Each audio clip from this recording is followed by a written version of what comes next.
అందరికీ నమస్కారం. మనం ఈరోజు 7వ పార్ట్ ఆదర్శ రైతు ప్రోగ్రాం ఇక్కడ చేసుకుంటున్నాం. ఆత్మకూరు నియోజకవర్గం సంగం మండలం ఆరవపాళ్ల గ్రామంలో మీరు ఇంతకుముందే దంపతులైనటువంటి పాడి పంట ఇది రెండు చేసే కుటుంబాన్ని మనం కలిసాం. అలాగే ఈరోజు ఒక స్పెషల్ రైతుని మనం కలుస్తున్నాము. ఇక్కడ మీరు చూస్తున్నారు గ్లౌజ్ వేసుకుని. మీ పేరు ఏంటండి? సేనయ్య. ఇంటి పేరు? నెల్లూరు సేనయ్య.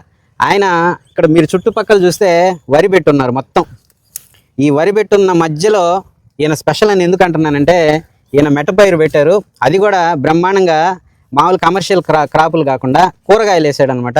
అటు చూస్తే మీరు బీన్స్, మరి గోరు చిక్కుళ్ళు, బెండ చెట్లు, ఇటువైపు చూస్తే బెండ చెట్లు, అరటి చెట్లు మీరు చూస్తున్నారు. అందువల్ల ఈయన ఈరోజు స్పెషల్గా నిలిచారనమాట. ఏమండి చెప్పండి సేనయ్య గారు, మీకు ఈ మెట్టపైర్లు వరి మధ్యలో పెట్టాలని ఎందుకు ఆలోచన వచ్చింది?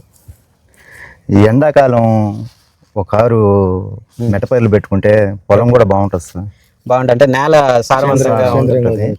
ఒక కారు వరి పెట్టుకుంటే బాగా పంట వస్తుంది. దానికి తగ్గట్టు మా అగ్రికల్చర్ ఆఫీసర్లు కూడా కొంతమంది ఈ విధంగా మార్పు వల్ల ఈత బొరేసుకోవడానికి బాగా అంతర పంటలు మెట్టపైరు పెట్టడం దాని వల్ల. ఇప్పుడు మనతో మాట్లాడుతున్న ఆయన వెంకటరత్నం గారు అనేసి ఈ గ్రామ టీడీపీ నాయకులు. ఆయన ద్వారా వీళ్ళ రెఫరెన్స్ మనకు రావడం జరిగింది. ఇక్కడ వీళ్ళంతా కూడా రైతులే, చుట్టుపక్కల వ్యవసాయం చేసుకునేవాళ్ళు. మనం ఈరోజు వాళ్ళ నుంచి తెలుసుకున్నాము.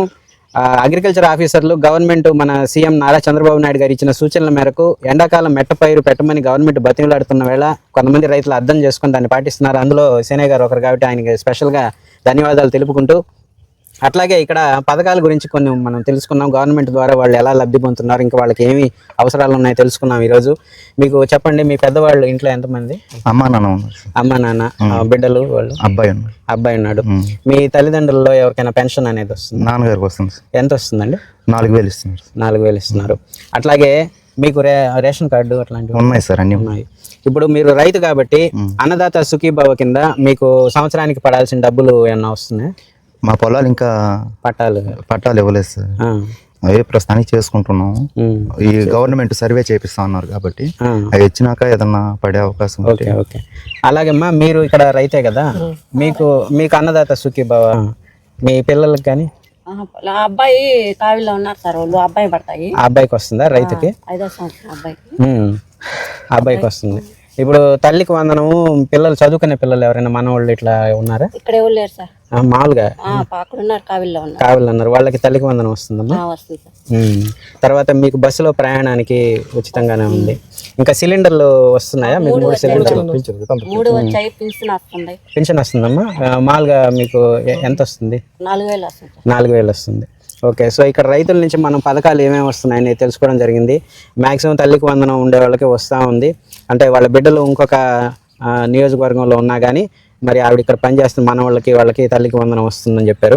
అలాగే వీళ్ళకి కూడా పట్టాలు చేసుకుంటే అన్నదాత సుఖీభావ వచ్చే అవకాశాలు ఉన్నాయి ఈ సంవత్సరం. సో ఇవన్నీ మనం తెలుసుకోవడం జరిగింది. అలాగే ఇక్కడ ఈ గ్రామంలో మీకు ఇంకా ఏ విధంగా ఇప్పుడు మీకు ఎంత గిట్టుబాటు ధర వస్తుంది? మన చిక్కుళ్ళకి కానీ బెండకు కానీ 40 రూపాయలు వస్తుంది సార్ కేజీ మీద 40 రూపాయలు. ఎట్లా మీరు బయట మార్కెట్లో వేసేస్తాము. సో ఎండలు ఎక్కువగా ఉన్నాయి, పాపం అందరం తడిచిపోతున్నాము. నెల్లూరులో ఎండాకాలం అనమాట, పర్లేదు.